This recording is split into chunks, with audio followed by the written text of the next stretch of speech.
Movie की शुरुआत में हमें एलन को दिखाया जाता है जो कि कोई खास रिचुअल करके किसी को बुला रही थी और वहां पर एक शैडो आ जाती है। एलन उसे अपना गार्डियन एंजल समझ रही थी और वो शैडो कहती है कि अब तुम मेरी हो और एलन हाँ कह देती है और अगले ही सेकंड एलन अपने आप को एक दूसरी जगह पर पाती है और फिर वो शैडो एलन को टॉर्चर करने लगती है। पर तभी एलन की आंख खुलती है और ये एक एलन का बुरा सपना था और उसके बाद हमें थॉमस को बताया जाता है और थॉमस की नई शादी हुई है और वो एक रियल एस्टेट एजेंट है और उसके बॉस ने उसे एक नया प्रोजेक्ट दिया जिसमें थॉमस को एक प्रॉपर्टी की डील करनी है। क्योंकि कॉन्ट ऑल लॉक बहुत ही बूढ़ा था इसलिए वो ये काम खुद से नहीं कर सकता था, इसलिए उसने थॉमस को हायर किया और फिर थॉमस एलन को बताता है कि उसे एक डील करने के लिए ट्रांसल्वेनिया जाना है। लेकिन एलन को अच्छा नहीं लगता और एलन को ये भी लगता है कि अगर थॉमस यहाँ से दूर जाएगा तो उसके साथ शायद कुछ बुरा होगा और फिर एलन थॉमस को लॉकेट देती है जिसमें कुछ बाल रखे हुए थे जिसे देखकर थॉमस एलन को याद कर सके। लेकिन थॉमस के लिए वहां पर जाना उसकी मजबूरी थी इसलिए वो एलन को उसके दोस्त फ्रेडरिक के पास छोड़ देता है और उसके बाद हमें एक अजीब से बूढ़े आदमी को दिखाया जाता है अपने घर में कोई रिचुअल कर रहा था और उसके बाद हमें थॉमस को दिखाया जाता है जो कि अब ट्रांसल्वेनिया के करीब पहुंच गया था और जब वो वहां के लोगों से कॉन्ट और लॉक के कैस्टल के बारे में पूछता है तो वो लोग बहुत घबरा जाते हैं और कहते हैं कि तुम वहां पर मत जाना और साथ ही वो लोग कॉन्ट और लॉक का नाम लेने को भी बुरा समझते थे। शाम के वक्त हमें थॉमस को दिखाया जाता है जो कि एक बार में था और तभी बाहर से कुछ शोर सुनकर थॉमस बाहर चला जाता है और देखता है कि कुछ लोग एक लड़की को लेकर जा रहे हैं और उन लोगों ने खबर खोदकर एक बूढ़े आदमी को निकाला और उस लड़की ने उसके दिल में खंजर घोंप दिया और तभी थॉमस की आंख खुल जाती है और हमें पता चलता है कि ये तो सिर्फ उनका नाइटमेयर था। और उसके बाद थॉमस फिर अपने सफर को जारी रखता है लेकिन वो इस बात को नोटिस करता है कि अब वो पूरा का पूरा गांव ही खाली था, न जाने रातों रात सब लोग कहाँ चले गए। और कुछ दूर जाने के बाद ही थॉमस को एक घोड़ा गाड़ी नजर आती है और वो उस घोड़ा गाड़ी में बैठ जाता है और उसकी तबीयत थोड़ी सी खराब होने लगती है लेकिन फिर भी वो कॉन्ट और लॉक के कैसल तक पहुंच जाता है और कॉन्ट और लॉक से बात करता है। और इस सीन में हमें कॉन्ट और लॉक को नहीं दिखाया जाता पर थॉमस को देखकर हम अंदाजा लगा सकते हैं कि कॉन्ट और लॉक बहुत ही भयानक है और कॉन्ट और लॉक थॉमस से कहता है कि वो बहुत ही ज्यादा लेट आया है जो कि उसे पसंद नहीं। और उसके बाद कॉन्ट और लॉक थॉमस को डिनर ऑफर करता है और जब थॉमस ब्रेड को काट रहा था तो उसकी उंगली भी कट जाती है और तभी कॉन्ट और लॉक थॉमस का हाथ पकड़ लेता है और थॉमस की आंख दूसरी सुबह खुलती है। थॉमस को कैस्टल में कोई भी नजर नहीं आता और कॉन्ट और लॉक उसके पास आता है जो कि एक कॉन्ट्रैक्ट पेपर लाया था और वो किसी और लैंग्वेज में लिखा हुआ था तो थॉमस को समझ नहीं आता और तब कॉन्ट और लॉक बताता है कि ये हमारी ट्रेडिशनल लैंग्वेज है और साथ ही ये भी कहता है कि इस कॉन्ट्रैक्ट में कुछ और नहीं बल्कि सिर्फ ये ही लिखा है कि मैं तुम्हारे जरिए एक प्रॉपर्टी खरीदना चाहता हूँ। और तब थॉमस को कुछ ठीक नहीं लगता मगर फिर भी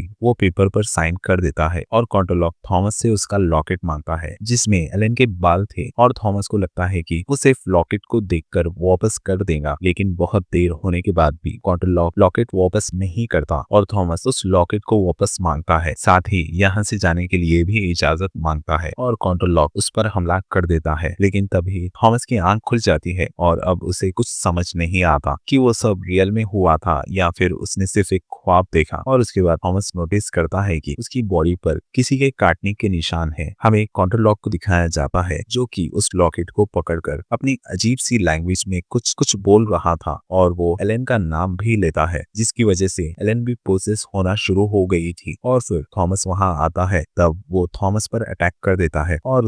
उसका खून पीने लगता है। अब हमें एलन को दिखाया जाता है जो कि कॉन्ट और लॉक के जादू से पोसेस हो गई थी और उसकी हालत को देखकर फ्रेडरिक बहुत ही परेशान था और उसने एक डॉक्टर को बुला लिया और डॉक्टर को यही लगा कि शायद एलन को कोई मेंटल इलनेस है। जब एलन को होश आया तब वो इसी बात पर परेशान थी कि न जाने थॉमस किस हालत में होगा क्योंकि उसने अब तक उसे एक भी लेटर नहीं लिखा और थॉमस अपनी जान बचाकर कॉन्ट और लॉक की नजरों से छुपने की कोशिश कर रहा था। उसके बाद हमें दिखाया जाता है कि वो डॉक्टर जो एलन का इलाज कर रहा था वो एक दूसरे केस पर भी काम कर रहा था और ये वही बूढ़ा आदमी होता है जिसे हमने पहले एक अजीब सा रिचुअल करते हुए देखा था और उस आदमी ने अपने सेल में बहुत बहुत ही अजीब ड्राइंग बना रखी थी और वो बस यही कह रहा था कि मेरा मालिक यहाँ पर आने वाला है, और फिर वो डॉक्टर पर हमला कर देता है और उस बर्ड की जान भी ले लेता है। और थॉमस को दिखाया जाता है जिसे कुछ लोगों ने रेस्क्यू कर लिया था और वो उसका इलाज कर रहे हैं, और उसकी कंडीशन को देखकर वो लोग समझ जाते हैं कि इसके पीछे नॉसफेरेटो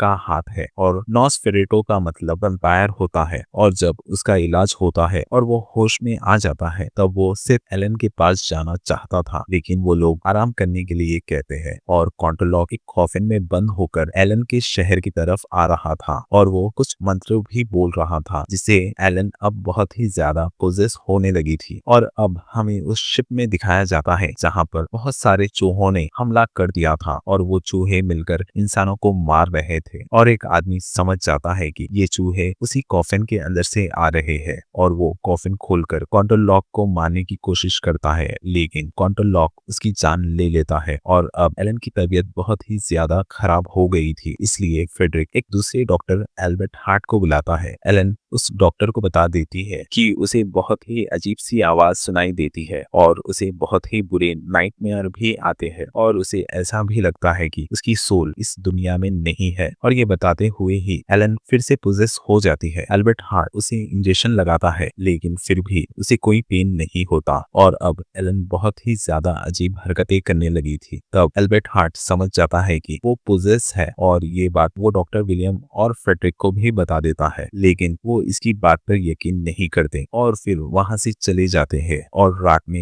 एलन को होश आ जाता है और वो उठकर बाहर की तरफ जाने लगती है। तब वो डोर ओपन करती है और थॉमस वहां पर बेहोश पड़ा हुआ था और अब तक कॉन्टरलॉक की शिप भी इस शहर में आ गई थी और उस शिप से चूहे बाहर निकलकर शहर में हर तरफ फैलना शुरू हो गए थे। और वो आदमी भी कॉन्टरलॉक से मिलने के लिए अपनी सेल को तोड़कर वहां से भाग जाता है। और अब डॉक्टर विलियम और डॉक्टर एल्बर्ट हार्ट लोगों का इलाज कर रहे थे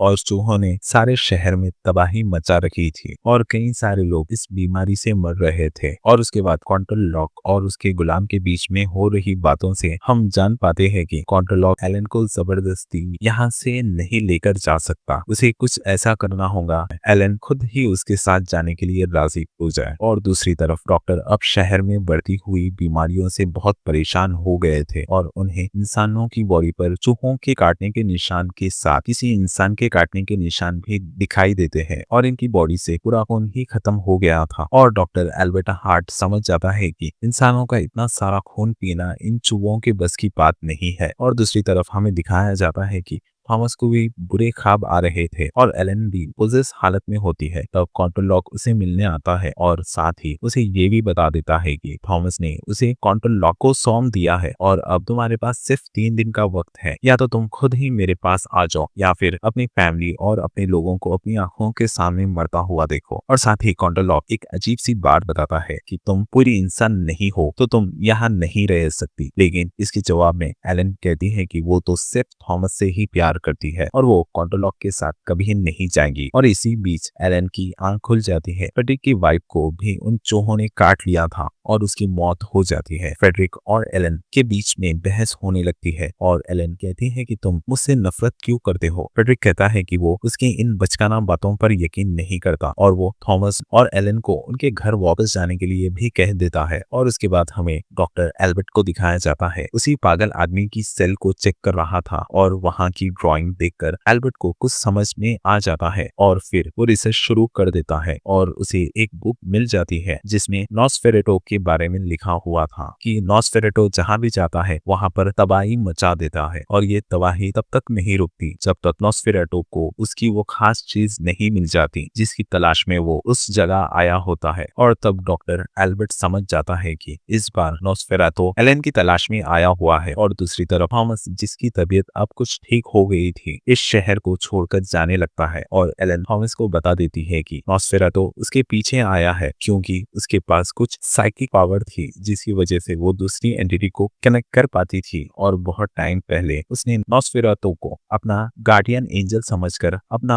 आप को सौंप दिया था। उसके बाद मेरी जिंदगी में तुम आ गए और मुझे तुमसे प्यार हो गया और नॉसफेरेटो यहाँ पर आया हुआ है ताकि मैं अपना वादा पूरा कर सकूं। और ये बताते हुए ही एलन की तबीयत बहुत बहुत खराब हो जाती है। उसकी बॉडी में झटके लगने लगते हैं और अब एलन पूरी तरह से पोसेस हो गई थी और थॉमस बहुत ही डर जाता है। लेकिन वो एलन से बहुत प्यार करता था, इसलिए वो एलन को अपने गले लगा लेता है और कहता है कि वो उसे कभी नहीं छोड़ेगा। और दूसरी तरफ डॉक्टर एल्बर्ट नॉस्फेरातो को खत्म करने के बारे में रिसर्च कर रहा था। नॉस्फेरातो को खत्म नहीं किया जा सकता, यानी एलन उनकी आखिरी उम्मीद थी, क्योंकि वो नॉस्फेरातो को खत्म कर सकती थी। और फ्रेडरिक की वाइफ के साथ उसकी बेटियों की भी उसी बीमारी की वजह से मौत हो गई थी। और उसके फ्यूनरल पर एलन और थॉमस आए हुए थे, जहाँ पर डॉक्टर एल्बर्ट उनसे मिलकर नॉस्फेरातो को मारने की प्लानिंग करता है। डॉक्टर एल्बर्ट कहता है कि हमें कॉफिन को खोलकर उसके दिल में टैप कर कर उसे मारना होगा। फिर डॉक्टर एल्बर्ट अलग जगह जाकर एलन से बात करता है, क्योंकि उन्हें पता था कि सिर्फ एलन ही नॉस्फेरातो को मार सकती है। और डॉक्टर एल्बर्ट एलन से कहता है कि तुम्हें अपना अधूरा वादा पूरा करना होगा और उस समय में थॉमस को अपने साथ बिजी रखूंगा। यानी डॉक्टर का प्लान वो नहीं था जो कि वो उन सभी के सामने बता रहा था। और फिर इन्हें न्यूज मिलती है कि फ्रेडरिक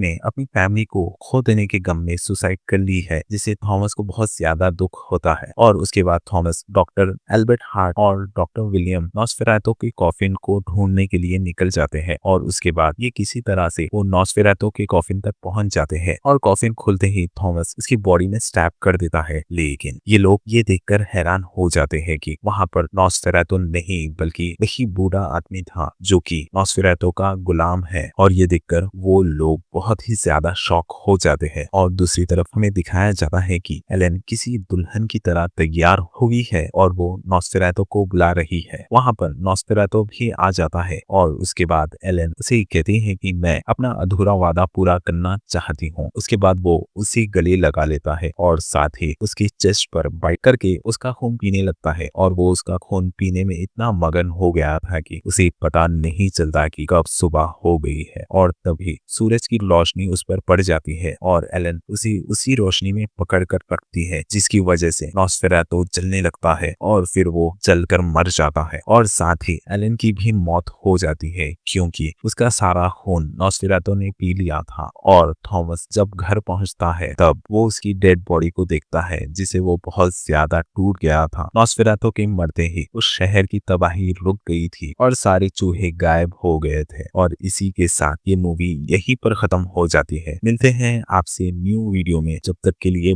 बाय।